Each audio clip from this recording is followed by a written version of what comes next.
I hadn't visited my family farm in Oak Ridge for 6 months. Being governor keeps me busy, but this place is special to me. My name is James Miller, and while most people know me as Governor Miller, here in Oak Ridge I just wanted to be James again. The moment I turned onto the dirt road leading to my property, I knew something was wrong. There were tire tracks everywhere. Construction vehicles lined the driveway. I sped up, my heart racing. When I reached the clearing where my family's historic barn had stood for over 100 years, I slammed on the brakes. The barn was gone.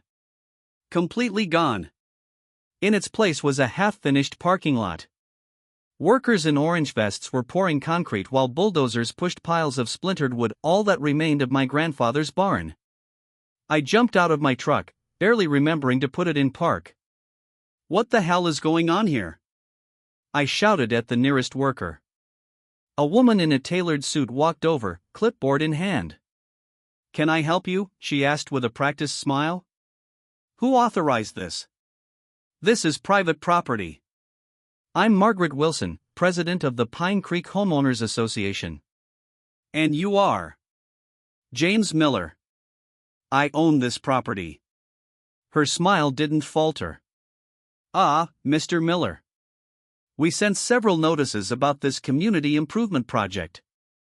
Your property now falls within our jurisdiction due to the recent boundary expansion."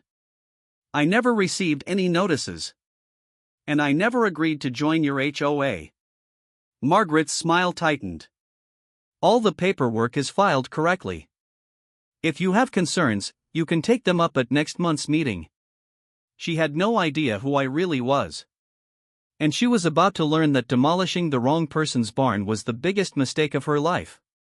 "You can't just bulldoze someone's property without permission," I said, stepping closer to Margaret. "Mr. Miller, I understand you're upset," she replied, her voice condescending. "But this is progress. The community voted for this parking lot to serve the new shopping center." I looked around at the destruction. Workers continued pouring concrete as if I wasn't even there. The beautiful hand-carved doors my grandfather made were nowhere to be seen. A century of family history gone in a day. "Show me the permits," I demanded. Margaret sighed dramatically and flipped through her clipboard. "Everything is in order. Approved by the county last month." She handed me a document that looked official. I scanned it quickly, my years in government letting me spot the problems immediately. The approval signature wasn't from the current county commissioner. The environmental impact statement was missing. And my name was misspelled on the property description. "This permit is invalid," I said. "And how exactly did my property suddenly fall under your HOA jurisdiction? I've never signed any membership agreement." Margaret's fake smile disappeared. "The Pine Creek HOA expanded its boundaries through a special ordinance. It was all perfectly legal." "Who approved this ordinance?" "The town council, of course." I knew the town council president, Sarah Chen. We'd gone to high school together. There's no way she would have approved this without contacting me first. "I want all work stopped immediately," I said. "Until I verify these permits." Margaret laughed. "You can't stop progress, Mr. Miller. This parking lot will be finished by the end of the week." A truck pulled up, and a man in an expensive suit stepped out. Margaret's posture immediately changed, she stood straighter, her smile becoming genuine. "Richard." "Perfect timing," she called out.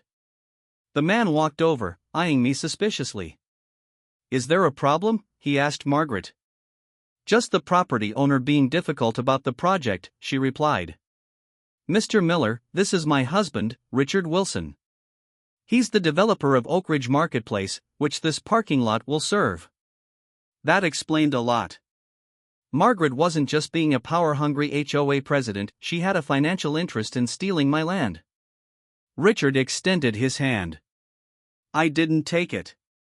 "Listen, Miller," he said, dropping all pretense of politeness. "This project is happening whether you like it or not. We've invested too much to let one stubborn farmer get in the way." "I'm not just a farmer," I said quietly. "What was that?" Richard leaned closer. I said, I'm not just a farmer. And you've made a very serious mistake. Margaret rolled her eyes. Security, she called to a man sitting in a nearby truck. Please escort Mr. Miller off the construction site. He's trespassing. As the security guard approached, I pulled out my phone. Before you do anything you'll regret, I said, you should know I'm calling my attorney general right now. Richard laughed. Your attorney general? Who do you think you are? I straightened up, removed my baseball cap, and looked him directly in the eyes. I'm James Miller, governor of this state. And you just illegally demolished property belonging to my family for 100 years. The color drained from Margaret's face. The security guard stopped in his tracks. Richard's mouth opened and closed like a fish out of water. That's impossible, Margaret stammered. The governor doesn't live here. I grew up here, I replied, holding up my driver's license. This farm has been in my family for generations. And you just made the biggest mistake of your life. The next morning, I returned to my property with real security, 2 state troopers who volunteered their day off when they heard what happened. Construction had stopped. The workers were gone, but the damage was already done. I stood where my barn had been for over a century, now just a concrete slab and piles of splintered wood. One of the troopers found a piece of the hand-carved door in the debris. I held it silently, running my thumb over my grandfather's initials. Governor, said Trooper Martinez, the county clerk is here.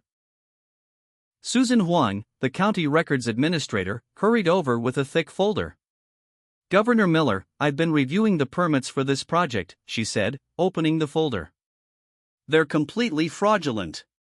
The signature from Commissioner Davis? He's been on medical leave for 3 months. And these environmental approvals? Never went through our office. What about the HOA boundary expansion? I asked. Susan shook her head. I found the paperwork. It was filed last month, but it needed approval from affected property owners. There's a signature here claiming to be yours, but I never signed anything, I said. Exactly. It's a forgery. And not even a good one. The pieces were starting to fit together, but I needed more information.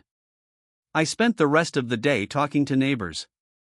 The Johnsons told me how the HOA had fined them repeatedly for their garden fence until they finally gave up and moved. The Patels explained how their request to build a deck was denied 3 times while Richard Wilson's business partner got immediate approval for a much larger addition. Mrs. Anderson, who'd lived in Oak Ridge her entire life, invited me in for coffee. They've been targeting properties along this road for months, she said, showing me HOA newsletters. They call it the Western Expansion Project. Sounds innocent enough until you realize they're pushing people out to build that shopping center. Why didn't anyone fight back? I asked. Mrs. Anderson sighed. Richard Wilson is the mayor's golf buddy. Margaret's brother sits on the town council. Who would we complain to? Besides, most folks can't afford lawyers to fight the HOA. Have they approached you about your property? 3 times this year, she nodded. First with a letter offering to buy, then with violations for my excessive bird feeders, and finally with a threat to condemn my shed. I'm just an old woman living alone. I was starting to think I'd have to sell. Before leaving, I asked if she knew anyone else who might have information. Talk to David Peterson, she whispered. He used to be on the HOA board until he resigned last month. He lives in the blue house by the creek. David Peterson looked nervous when he opened the door, but his eyes widened when he recognized me. Governor Miller? What are you doing here? I explained about my barn. David invited me in, checking the street before closing the door. I quit the board when I realized what they were doing, he said, pulling out a locked box from under his sofa. Margaret and Richard presented the shopping center as a community project. It sounded good, local jobs, convenient shopping. But then I saw the real plans. He spread out blueprints on his coffee table. They showed not just a shopping center, but a massive development that would cover acres of farmland, including my property and Mrs. Anderson's. Look at the company name. David pointed to the corner of the blueprint. Wilson Collins Development. Collins? As in State Senator Collins? David nodded grimly. Richard's cousin. The senator has been pushing for that highway expansion that would connect directly to this development. They stand to make millions. Why didn't you report this? David's hands trembled slightly. I tried.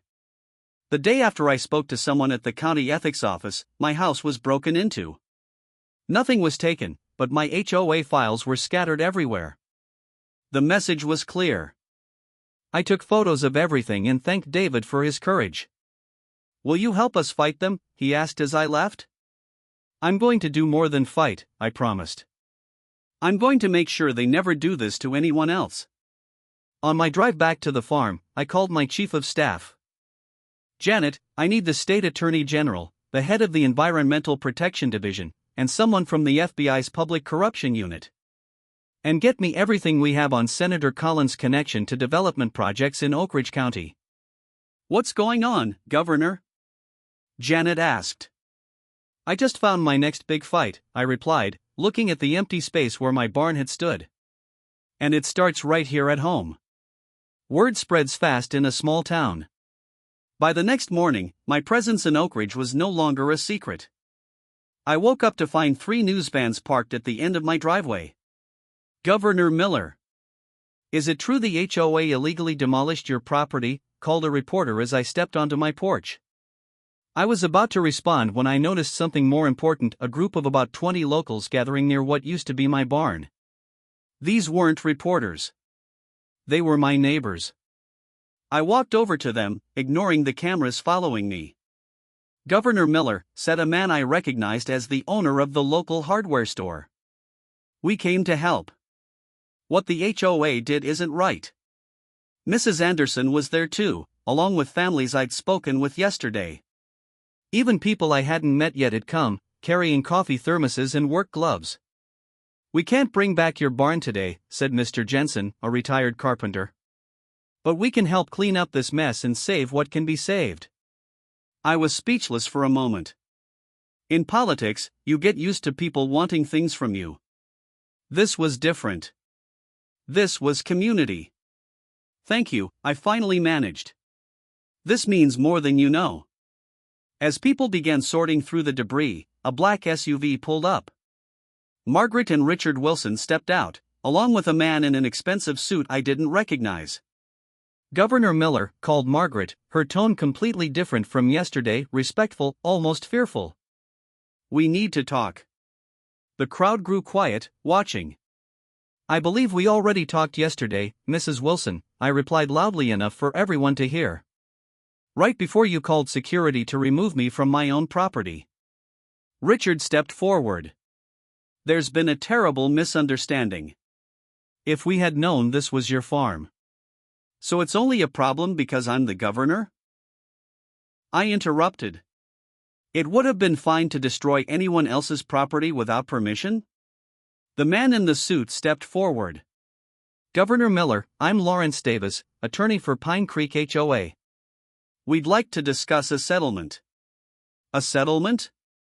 I laughed without humor. You forged documents, falsified permits, and demolished a historic structure without proper authorization. That's not a civil matter, that's criminal. We have the county's support, Richard said, lowering his voice. Mayor Thompson has already called the project essential for economic development. Is that why you're really here? I asked. To remind me that you have connections? Let me be clear, this isn't going away. Not for me, and not for anyone else you've bullied. Governor, Lawrence said smoothly, perhaps we could discuss this privately? No, I replied. Whatever you have to say, you can say it in front of these people whose community you're trying to destroy. Lawrence glanced uncomfortably at the growing crowd. We're prepared to offer full compensation for the barn. Double its value. Triple it, Richard added quickly. The barn wasn't for sale at any price, I said. And neither is justice. I pointed to the news cameras. You should know that the state attorney general is launching a full investigation into Pine Creek HOA's practices, including the boundary expansion, permit applications, and your development plans with Senator Collins. Richard's face paled at the mention of the senator. This is bigger than my barn, I continued. This is about every homeowner who's been threatened, every family that's been forced out, and every rule that's been broken by people who thought they were above the law. The crowd had grown larger. Some people were filming with their phones. Margaret tugged nervously at Richard's sleeve. You'll regret this, Richard hissed, quiet enough that only I could hear. You have no idea who you're dealing with. I stepped closer. No, Mr. Wilson. You have no idea who you've been dealing with. Not just me, but every person here who's tired of being pushed around. As they retreated to their SUV, David Peterson approached me with a cardboard box. Governor, I have something you should see, he said when the Wilsons were gone. HOA financial records for the past 3 years. Cash payments to the county inspector's office, donations to Mayor Thompson's re-election campaign from shell companies, and payments to a company called Collins Consulting that doesn't seem to do any actual consulting. Where did you get these? I asked, paging through the documents. I was treasurer before I resigned, David said. I made copies. Never thought I'd have anyone powerful enough to give them to. That afternoon, my farm became an impromptu headquarters. State investigators arrived and set up in my living room. Neighbors came forward with stories of HOA abuse, selective enforcement, arbitrary fines, denied permits. Local contractors confirmed they'd been pressured to work on Wilson's projects or lose business in the area. By evening, what had started as personal had become a movement. Sarah Chen, the town council president I'd known since high school, arrived looking embarrassed. James, I had no idea what was happening, she said. The boundary expansion was presented as a technical adjustment. Half the council members weren't even at that meeting. Who was there? I asked. Just 3 members, barely a quorum. Todd Collins, Margaret's brother, and 2 others who have businesses in Richard's other developments. The web of corruption was larger than I'd imagined. As night fell, Mrs. Anderson organized people to bring food. 30 or more neighbors ate together on my porch and lawn, sharing stories and planning next steps.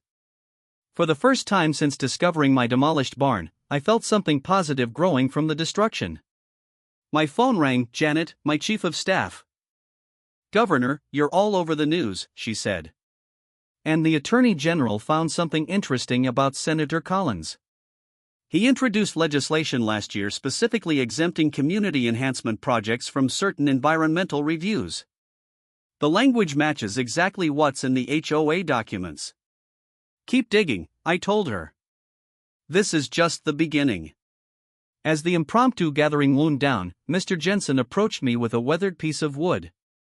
Found this in the debris, he said, handing it to me. Thought you might want it. It was the carved sign that had hung above the barn door since my grandfather's time, Miller Farm EST 1905. Thank you, I said, running my fingers over the letters. We'll help you rebuild, Mr. Jensen promised. Bigger and better than before. It's not just about the barn anymore, I replied, looking at the community that had gathered to support not just me, but each other. Tomorrow would bring the real confrontation. Margaret had called an emergency HOA meeting, likely hoping to damage control. She didn't know that we'd be there, all of us, with evidence, witnesses, and the full weight of state authority. This wasn't just about a governor's barn anymore.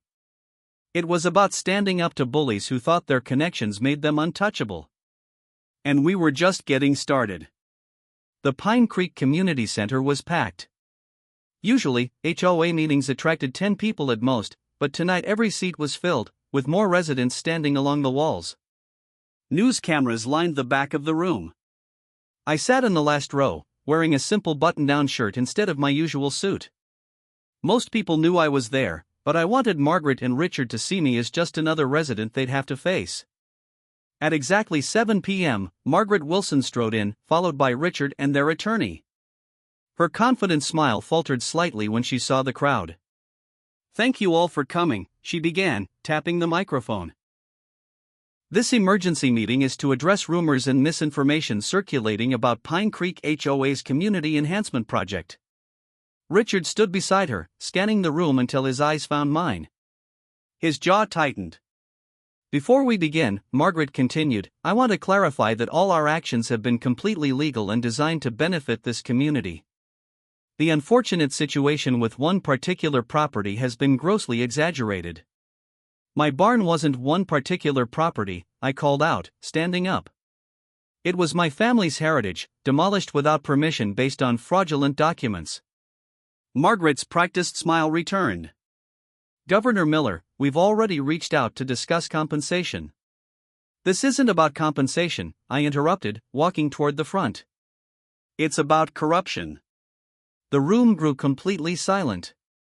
3 weeks ago, I said, addressing the crowd rather than Margaret, Pine Creek HOA filed paperwork expanding their boundaries to include properties that never agreed to join, including my farm.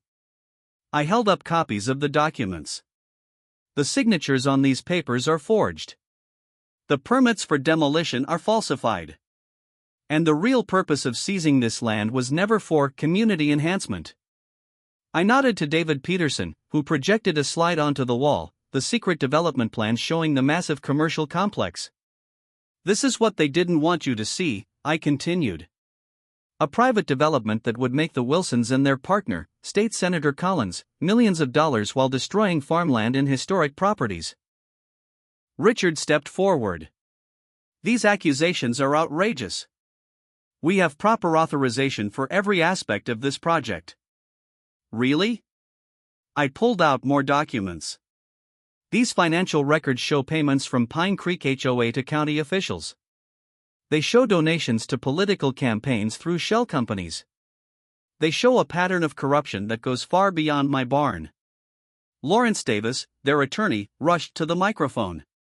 These alleged documents were clearly obtained illegally and are inadmissible in any proceeding. Actually, said a voice from the door, they were obtained through proper channels as part of an official state investigation. Attorney General Sofia Ramirez walked in, flanked by 2 state police officers. Behind her came agents from the State Bureau of Investigation. Margaret and Richard Wilson, she announced formally, you're under investigation for multiple violations of state law, including fraud, forgery, corruption, and misappropriation of funds. The crowd erupted in whispers and exclamations. Margaret gripped the podium, her knuckles white. This is absurd. Richard shouted. Do you know who I am? Who my connections are? Yes, Mr. Wilson, we do, replied Ramirez calmly. Including your relationship with Senator Collins, who is currently answering questions about his involvement in this matter. Margaret suddenly changed tactics, her voice breaking. We were only trying to improve the community. Everything we did was for Oak Ridge. Mrs. Anderson stood up from her seat. You fined me $500 for bird feeders while approving your friend's 3-story addition that blocks my sunlight. Was that for the community too? Others began sharing their stories, denied permits, excessive fines, selective enforcement. Each account painted a clearer picture of how the HOA had been weaponized for personal gain. I stepped back, letting the community speak. This wasn't about me using my power as governor. This was about returning power to the people who had been silenced. Richard leaned over to whisper something to Margaret, but she pushed him away. Her perfect composure had finally cracked. You ungrateful people, she shouted suddenly. Everything we've done has increased your property values. Without us, this would still be a forgotten little town with nothing going for it. Lawrence tried to take the microphone from her, but Margaret wasn't finished. And yes, we took some shortcuts with the permits. Yes, we expanded the boundaries without proper approval. But that's how things get done. You think the governor here got where he is by following every little rule? The room fell silent again, all eyes turning to me. Actually, Mrs. Wilson, I said quietly, the law isn't just for little people. It's for everyone. Even HOA presidents. Even developers. Even governors. Attorney General Ramirez stepped forward. Mrs. Wilson, Mr. Wilson, we'll need you to come with us to answer questions about these allegations. You have the right to have your attorney present."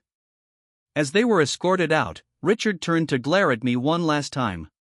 "This isn't over, Governor." "Actually," I replied, "I think it is." With the Wilsons gone, the real meeting began. The residents of Oak Ridge, both HOA members and those outside its boundaries, gathered to discuss what would happen next.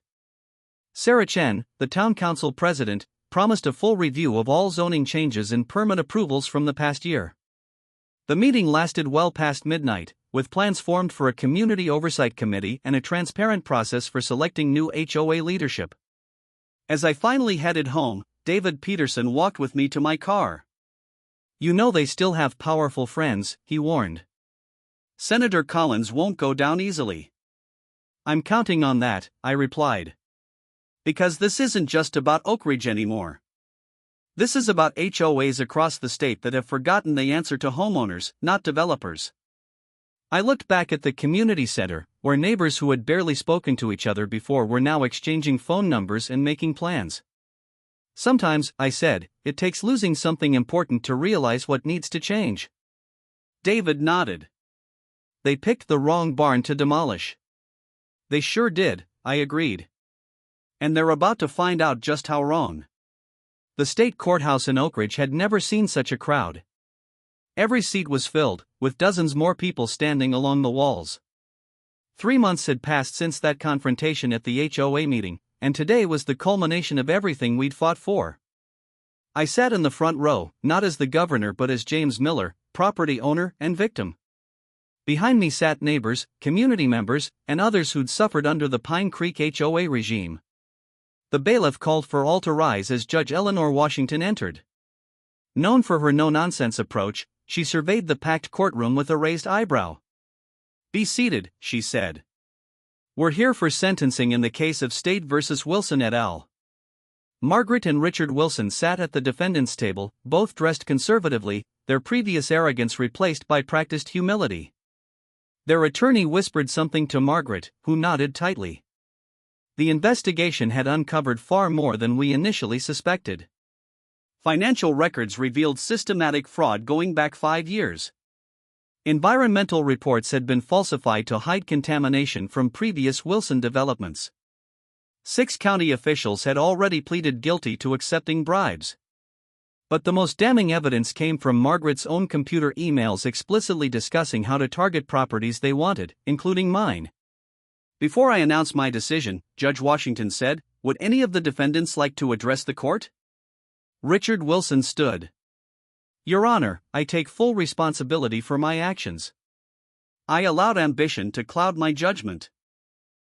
I deeply regret the pain I've caused this community." His performance sounded rehearsed, empty. Margaret declined to speak. Judge Washington adjusted her glasses. "Mr. and Mrs. Wilson, you've been found guilty of serious crimes against this community: fraud, forgery, corruption, and destruction of private property. These weren't mistakes or oversights. They were calculated actions designed to enrich yourselves at others' expense." She shuffled through papers before continuing. "What troubles me most is the abuse of authority. Homeowners associations exist to serve communities, not to be weapons for personal gain. You exploited your neighbor's trust and used rules meant to protect property values as tools for intimidation." Margaret stared straight ahead, her face expressionless.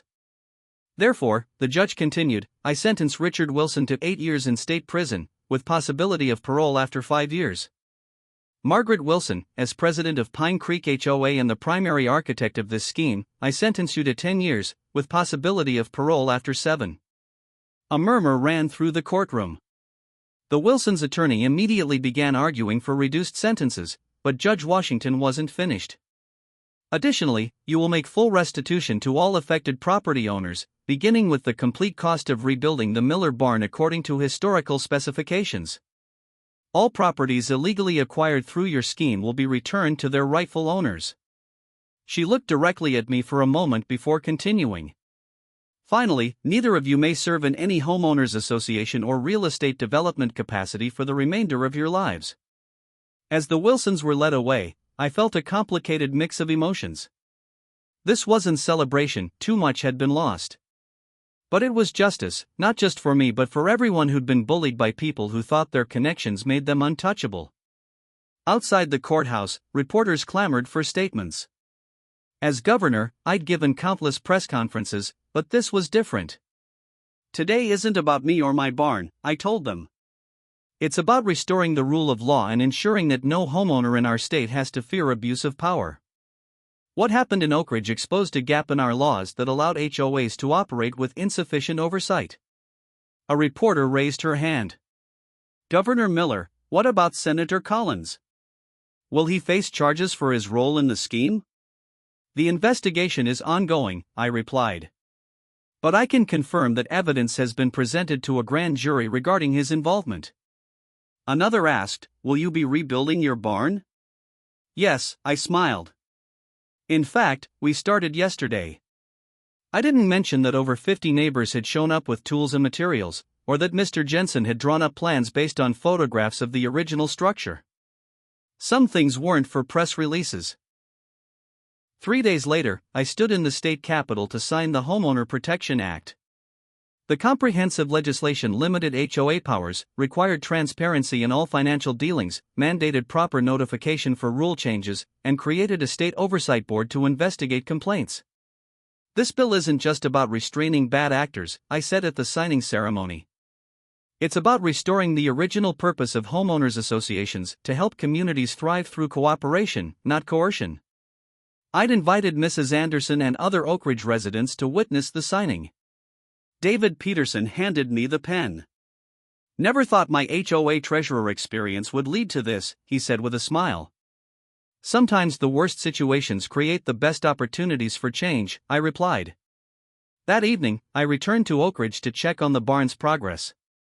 The foundation was complete, and the frame was beginning to take shape.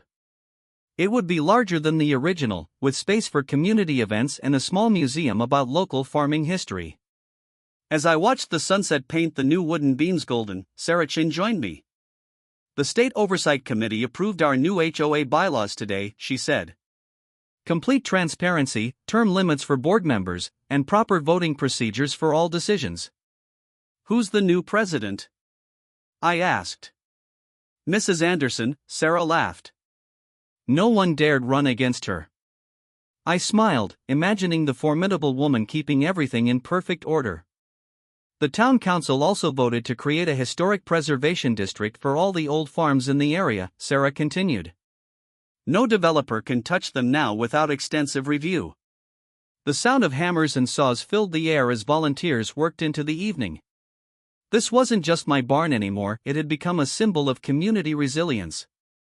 My phone buzzed with a news alert: State Senator Collins indicted on corruption charges. Sarah read the headline over my shoulder. They're falling like dominoes, aren't they? I nodded. People thought their connections would protect them. They forgot that in a democracy, the most powerful connection is with the people themselves. As darkness fell, someone set up lights to continue working. Neighbors brought food and drinks for the volunteers. Children ran playing between stacks of lumber while their parents worked side by side. From this destruction had come something unexpected, a community reborn, stronger than before. And somewhere in the state penitentiary, Margaret Wilson was learning the hardest lesson of all, that no HOA president is above the law, especially when they pick the wrong barn to demolish. 1 year later, I stood on the podium erected in front of the rebuilt barn. The structure gleamed in the summer sunlight, its red paint vibrant against the blue sky. The hand-carved doors had been meticulously recreated by Mr. Jensen and his apprentices. Above them hung the original sign we'd salvaged from the debris, Miller Farm EST 1905. Hundreds of people gathered for what the town was calling Barn Day, officially the first anniversary of the Homeowner Protection Act, but unofficially a celebration of community victory over corruption. This barn represents more than just a building, I said into the microphone. It represents our commitment to each other and to the rule of law. The crowd applauded, many holding cups of Mrs. Anderson's famous lemonade. 1 year ago, we faced a crisis. An HOA that had forgotten its purpose. Leaders who put profit above people. A system that allowed the powerful to bully the vulnerable. I gestured to the rebuilt barn behind me. But look what rose from those ashes. Not just this beautiful structure, but a reformed system that works for homeowners across our state. In the past year, the Homeowner Protection Act has helped over 3,000 families resolve disputes with their HOAs fairly. 15 corrupt board members have been removed from positions of authority. And more importantly, communities like ours have found their voice. Mrs. Anderson nodded firmly from her seat of honor in the front row. As the new president of the reformed Pine Creek Homeowners Association, she had transformed it into a model of transparency and community service. I want to thank everyone who made this possible, I continued. The neighbors who stood with me when it would have been easier to look away. The brave whistleblowers who risked retaliation to expose wrongdoing. The attorneys and investigators who followed every lead. And especially the volunteers who gave their time and skills to rebuild not just this barn, but our community. After the speeches came the real celebration, a community picnic with tables spread across the farm. Children played tag around hay bales while local musicians played folk songs on the barn's new stage area. David Peterson approached me with a newspaper. "Thought you might want to see this," he said, pointing to a small article. "Former HOA President Margaret Wilson denied parole," read the headline. The article explained that the parole board had found her unremorseful and still failing to acknowledge the harm caused by her actions. "Justice continues," David said. "It does," I agreed. "But today is about moving forward, not looking back." Sarah Chin joined us, clipboard in hand as always. "Governor, the museum section is ready for the ribbon cutting whenever you are." We walked to the east wing of the barn, where the community had created a small museum dedicated to local history. Photos of original settlers, farm implements, and stories of Oak Ridge's development lined the walls. But the centerpiece was an exhibit titled Community vs. Corruption, telling the story of what had happened here. "This is unexpected," I said, looking at the display. "People need to remember," Sarah replied. "Not just what happened, but how we responded." The museum included court documents, newspaper headlines, and photos of the community coming together to rebuild. A special section highlighted the Homeowner Protection Act and its impact across the state. As I cut the ribbon to officially open the museum, I noticed Mrs. Anderson deep in conversation with a group of visitors wearing name tags. "Who are they?" I asked Mr. Jensen. "HOA board members from across the state," he explained. "They're here to learn from our experience." Mrs. Anderson runs monthly workshops now on ethical HOA leadership. They're quite popular. I smiled. The ripple effects continued to spread. That evening, as the celebration wound down, I walked alone through the rebuilt barn. The main hall was now a community space, with meeting rooms and a small library.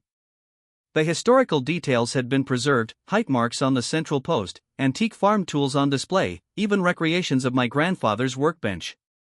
My phone buzzed with a message from my chief of staff, Senator Collins sentenced to 12 years. No possibility of early parole. Another chapter closed. The investigation had ultimately implicated 2 more state senators and a county commissioner, all now facing charges. The system was slowly healing. A noise at the doorway made me look up. Mr. Peterson stood there with a small group of people I didn't recognize. "Governor, these folks are from Westridge. Their HOA is trying to seize agricultural land for a golf course expansion. They heard about what happened here and wanted your advice." I put my phone away and gestured for them to come in. The work wasn't finished, not by a long shot. For every corrupt HOA we'd exposed, others continued to abuse their power. For every Margaret Wilson held accountable, others thought their connections would protect them. "Tell me your story," I said, pulling up chairs for everyone. "And then let's talk about what we can do together." As we sat in the reconstructed barn that had become a symbol of community resilience, I realized that the greatest legacy of this fight wasn't the building around us or even the law that bore my name. It was the courage it had given people to stand up against abusive power, no matter where it came from. Margaret Wilson had demolished the wrong barn. And in doing so, she had helped build something far more powerful than she could have imagined, a movement that would ensure that homeowners across our state would never again have to face such injustice alone. Sometimes, the things people try to destroy become the foundation for something even stronger. My grandfather's barn had become exactly that, not just for me, but for communities everywhere.